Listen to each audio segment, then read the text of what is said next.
Lord Richard Dannatt is a retired British Army general and former Chief of the General Staff of the British Army. Welcome to our program, Lord Dannatt. Thank you. It's a pleasure to join you this afternoon.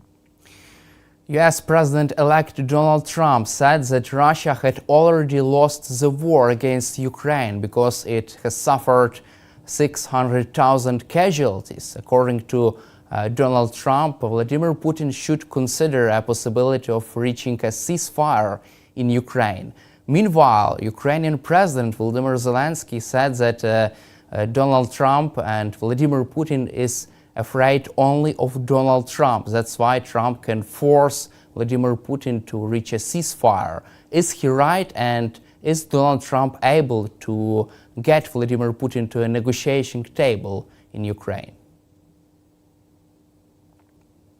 Well, you ask a very good question. Donald Trump, in his public statements during his presidential election campaign, said that he wanted to be a president of the United States to stop wars, and he hoped he could end the war in Ukraine in a day. Well, I think, if we're honest, he's not going to be able to end the war in Ukraine in a day, but he is determined to do what he can to end the war in Ukraine. But now the important thing is that the war is ended in Ukraine's favor.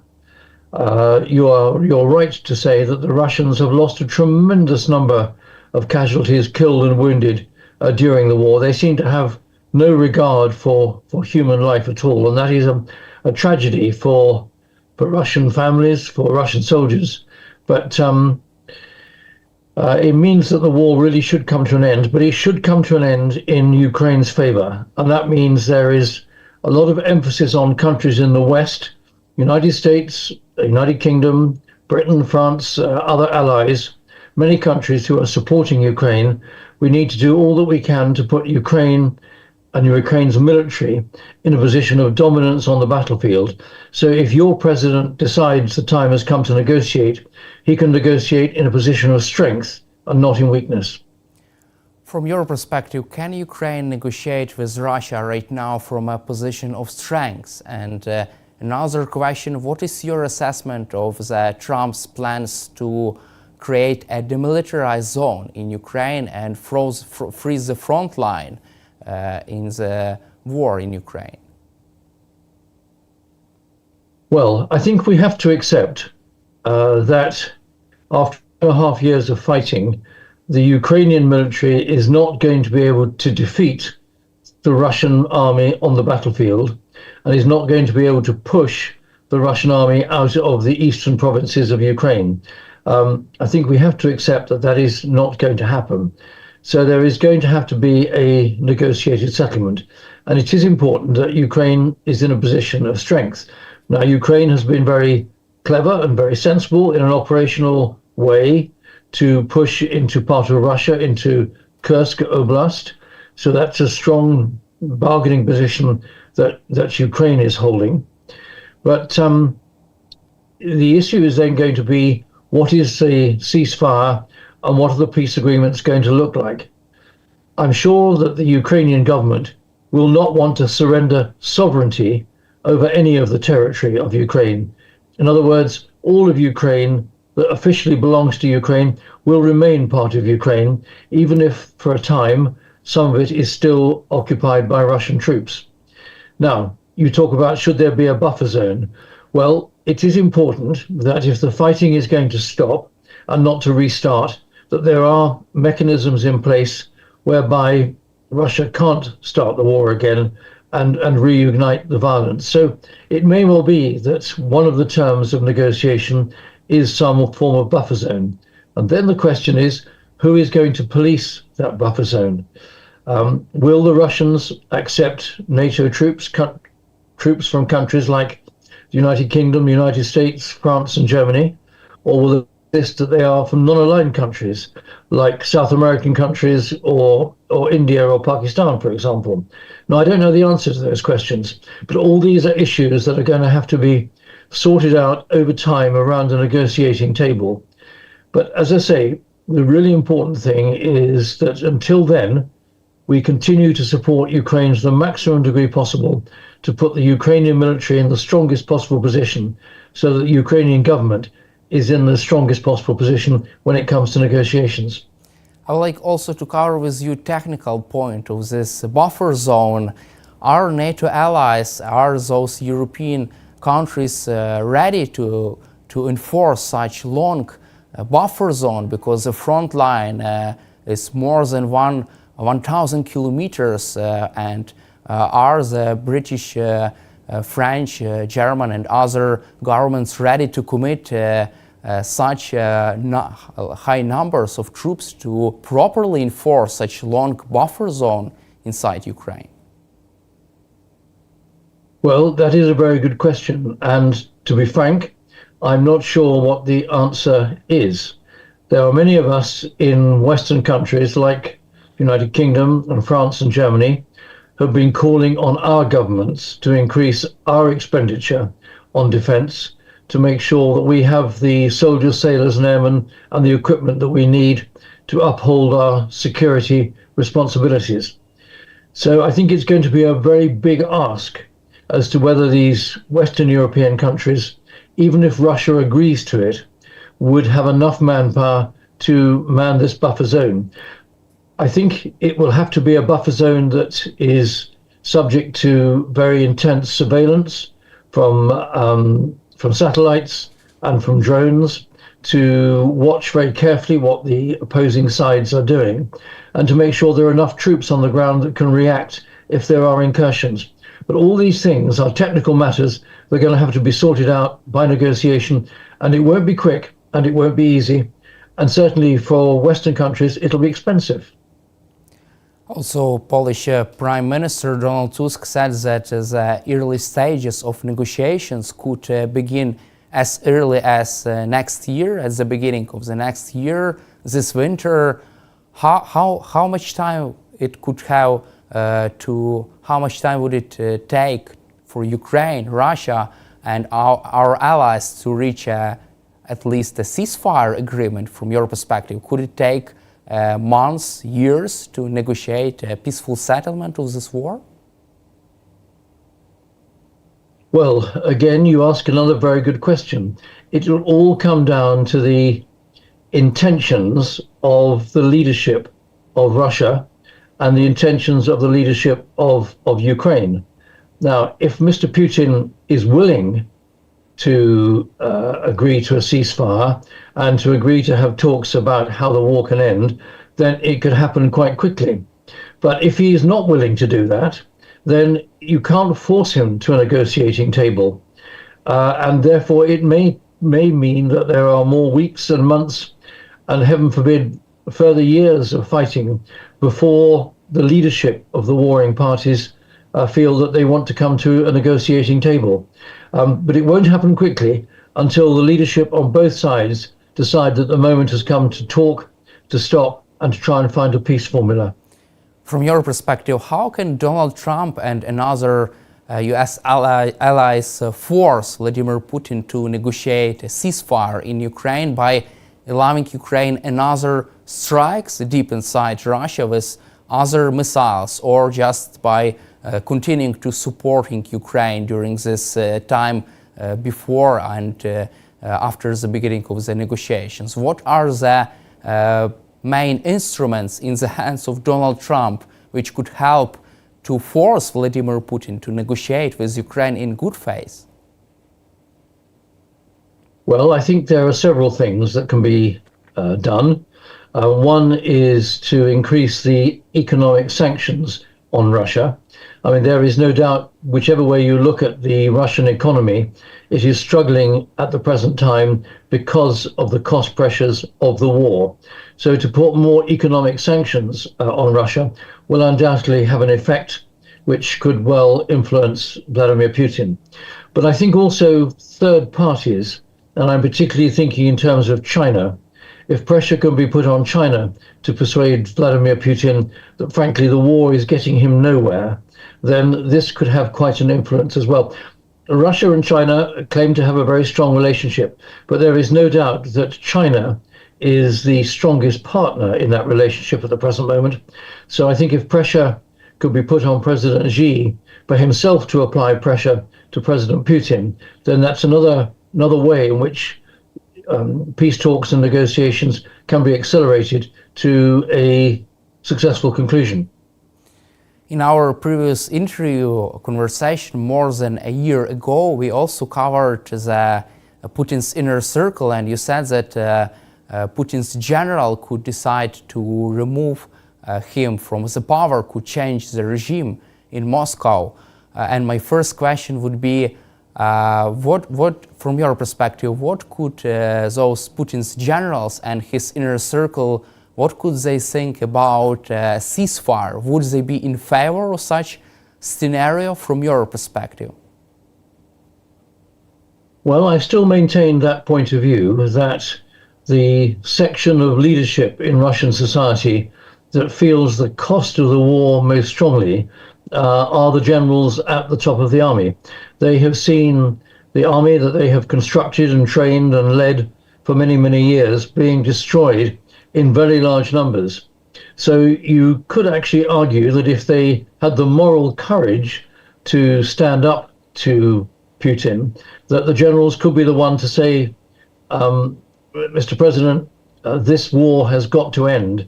It is destroying our military and it is making our country potentially weak. So I think there is still a reasonable argument that it could be the generals who might apply pressure on Vladimir Putin to say this war must stop. They can make the case that we've done our best to try and win this war for you, but frankly, our enemy, the Ukrainians, are proving so robust, supported strongly by Western countries, that we cannot win this war. And unless you want to bleed the country white, see many more hundreds of thousands of casualties, and see the economy ruined, then the time has come to seriously think about stopping this war and trying to find a peace settlement. Also, there is an argument that Vladimir Putin cannot try to find this exit from this situation, cannot end the war against Ukraine because his inner circle and his society still supports aggressive war against Ukraine. Do you believe in that? Can Vladimir Putin really end this war against Ukraine if there is a peaceful settlement? And another question, if Vladimir Putin decides to end this war but on not really pro-Russian terms, could he really face another coup against him from those pro-war generals, pro-war mercenaries? Well, I think what Putin will want to do, if the war is going to end in any way other than he having achieved complete victory over Ukraine, which will not happen, then he has to have a narrative. He has to have an explanation to the people in Russia why he has stopped the war. And he'll have to be able to tell them that he's achieved sufficient of his objectives. Now, it looks as if, with Russian soldiers controlling parts of the four eastern oblasts, the four eastern provinces of Ukraine, this may be sufficient grounds, sufficient narrative, if you like, for him to say that he has achieved what he wants to achieve. But if he wants to stay in power, and I'm sure that he does, he'll have to find a way of explaining to the Russian people why he didn't achieve overall victory over Ukraine, but he has achieved enough to call this a success. Otherwise, his days as president, I think, will be numbered, even despite the very tight control that he has over the state media and the tight control that he has over even social media within Russia. Is there a chance that Vladimir Putin fails to explain this end of the war against Ukraine? Can he really fail to do so? And if he fails to properly explain, convince, persuade his population that it was the right thing to do, what could happen next? Do you expect his generals' inner circle to decide to remove him from power after the ceasefire or any kind of peaceful settlement of the war? Well, that, of course, obviously is Putin's concern, that if he is felt by the inner circle and by the leadership and by influential sections of the Russian population that he has failed, then he runs the grave risk of being deposed, which of course then begs the related question as who is going to replace him. The way of a dictator is to make sure that there are not other obvious candidates who are standing in the wings. So I think it's a very open question as to if Putin falls, if Putin is deposed, who is going to replace him? And is this going to be a more moderate person or another hardliner? It's a very open question, and I think very difficult to speculate about. Also, I'd like to cover with you recent call between the General Charles Brown and American general and the Russian General Gerasimov.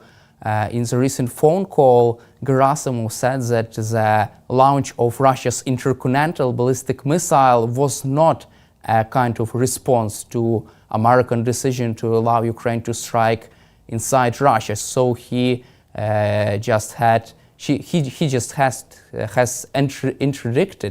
contradicted Vladimir Putin's narrative about the response to American decision to strike inside, to allow Ukraine to strike inside Russia. From your perspective, why does General Gerasimov contradict even Putin's narrative, Putin's words about the Oreshnik missile response to American decision to allow Ukraine to strike inside Russia? Well, I think Gerasimov is a military man, and he understands that in a military operation, you need to do all that you possibly can to gain a position of superiority. And he will recognize that from the Ukrainian point of view, and the supporters of Ukraine, like the United States, United Kingdom, and other countries that have been supplying potentially highly effective long-range weapons, that of course Ukraine wants to use those weapons on battlefield targets, even striking deep into Russia, and that is quite a legitimate aspect of war. I think the medium-range intercontinental ballistic missile that Russia fired into the Dnipro area was a statement. It was saying that we can increase the stakes here, but this is keeping the issue still well below the nuclear threshold, and that is obviously the right thing to do. But I think Gerasimov can probably see the military logic of what the Ukrainians, with the support of their Western allies, are doing, and that he understands that. Also, Ukrainian President Volodymyr Zelensky said that the collapse of Bashar Assad regime in Syria was due to the absence of Russian troops there, who are all engaged in fighting against Ukraine. Do you agree with that? Yes, I do. I think the Syrian rebels, the Syrian resistance, have watched very carefully what has been going on in Russia and Ukraine, has watched very carefully what's been going on between Israel and Hezbollah in Lebanon, and Israel and Hamas in Gaza, and have come to the conclusion that both Russia and Iran are weak or weakened, and have chosen this moment to strike. And they've struck most effectively and managed to overthrow the Assad regime in a matter of two or 3 weeks. So they have looked, they've thought, they've planned very carefully, and they have been successful. And there is no doubt that when push comes to shove, Putin decided that he could not afford to divert aircraft and military manpower to further support the Assad regime, and rather cynically abandoned his ally in the region, Assad. So Vladimir Putin was like a rat in the corner because he could not deploy additional resources to Syria, because all resources are already committed to the war against Ukraine. But if he have decided to do so, what would it be needed for Russia to save this Assad regime? Several thousand troops, or even several 100,000 troops to save Assad's regime? And what is your take on that, about this price to save the Assad regime? Well, we're talking hypothetically now, because it will not happen. The Assad regime has gone. There is no way that even if Vladimir Putin had a spare 250,000 soldiers, that he could restore that regime now. The Assad regime is history, it is past, it is gone. I think the interesting thing, and it's an open question, is what is going to be the future government, the future governance of Syria. Is al-Jilani and his HTS faction able to bring other partners together to build a consensus, to build a new government in Syria for the benefit of all the Syrian people? That is the hope, but we'll have to watch and wait and see. But in their weakened state, there is very little, if anything, that the Russians can do to influence that, and much the same goes for the Iranians as well. Their major tool of influence, Hezbollah, has been politically decapitated and its military capability seriously eroded. So the Syrian rebels chose their moment, they chose it well, they've unseated the Assad regime, and there's nothing that Moscow or Tehran can do about that. Also, Ukrainian military intelligence reported about the redeployment of military ships and military personnel, Russian military personnel, out of the Syria. How can this reputational disaster play for Vladimir Putin's grip on power? How can it influence his reputation as an international player, as many Russians thought before? Well, the events in Syria come at a very fortuitous time as far as Ukraine is concerned.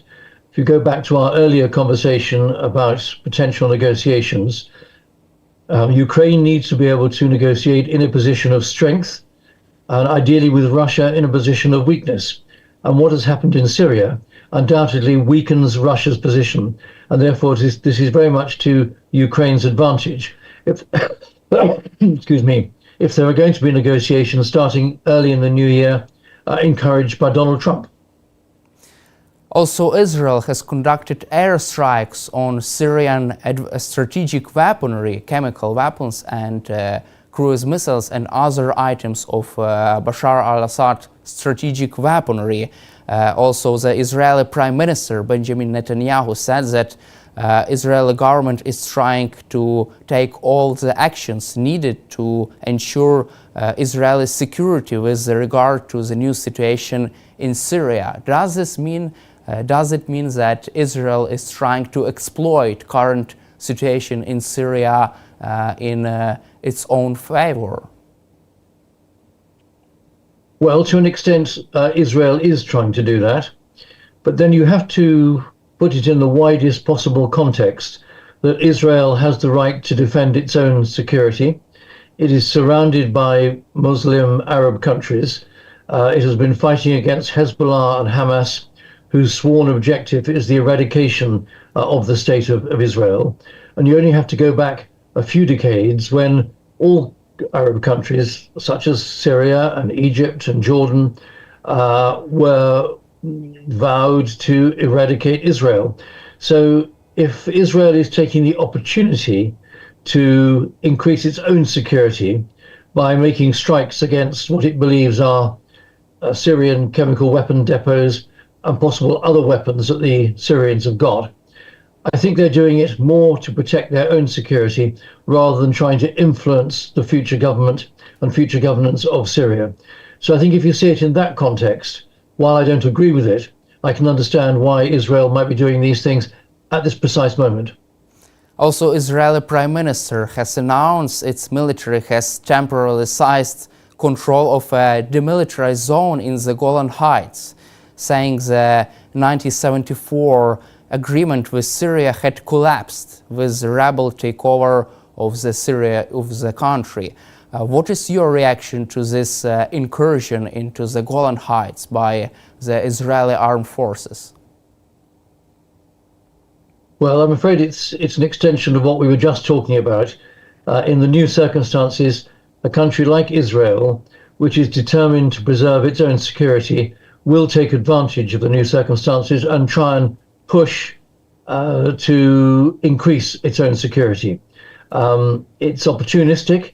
I think it's unfortunate, But in the light of Israel remaining very fearful of the attitude of its neighbors, then you can understand why they've done what they've done. Because after all, we don't know at this precise moment in time what the future government of Syria is going to be like.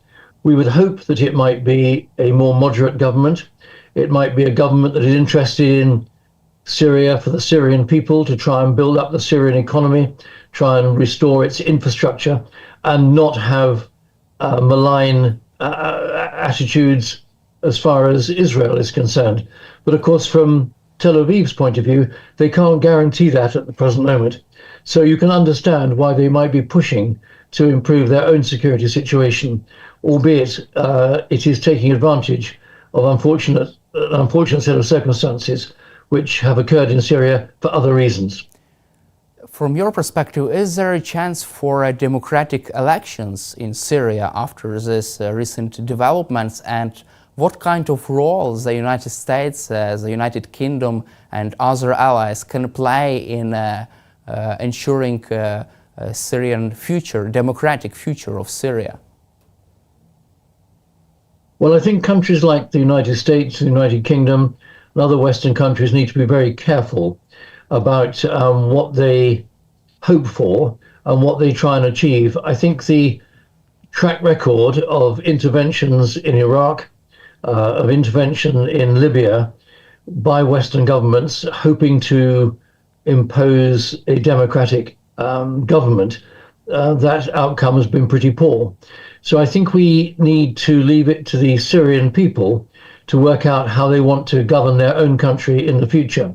If they ask for advice and if they ask for support, well, then I'm sure Western countries will be willing to give it to them.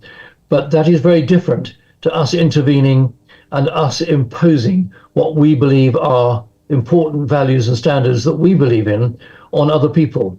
I think what's really important is that we give the Syrian people the space and the dignity to work out their own future government, their own future governance, in the best interests of all the people of Syria. That's what I would hope is going to happen over the next few weeks and months. And my last question for you would be about the Iranian regime. It seems like the situation in Syria, the collapse of the Bashar Assad regime has revealed weaknesses of the Iranian regime in the regard of that Iran could not help Bashar Assad to stay in power.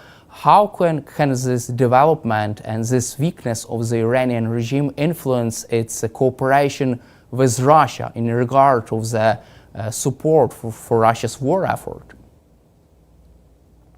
Well, I think a number of things have played to come together to weaken the regime in Tehran. The way that the Israelis have pounded Hamas in Gaza, the way that they have decapitated the political leadership of Hezbollah, significantly reduced Hezbollah's military capability. These things are very damaging as far as Tehran is concerned. And now that we've seen the Syrian government fall, the Assad regime fall, despite Iran's support for it, this all plays into the narrative of the Tehran regime being weakened and being weaker than the leadership would like. And don't forget, there is quite an active resistance within Tehran to the Ayatollah's leadership. So it's not inconceivable that we could see even further change in the region. It's not inconceivable that the opposition might become bolder in Iran and even try and push to overthrow the regime there. We've seen this going back as far as 2009 and the elections then, when there was considerable resistance, and that is there and has continued. So I think we shall watch what happens in Iran, watch what happens in the power struggle in Tehran very carefully over the next few weeks and months. Thank you, Lord Dannatt, for your time and for supporting Ukraine, and glory to Ukraine.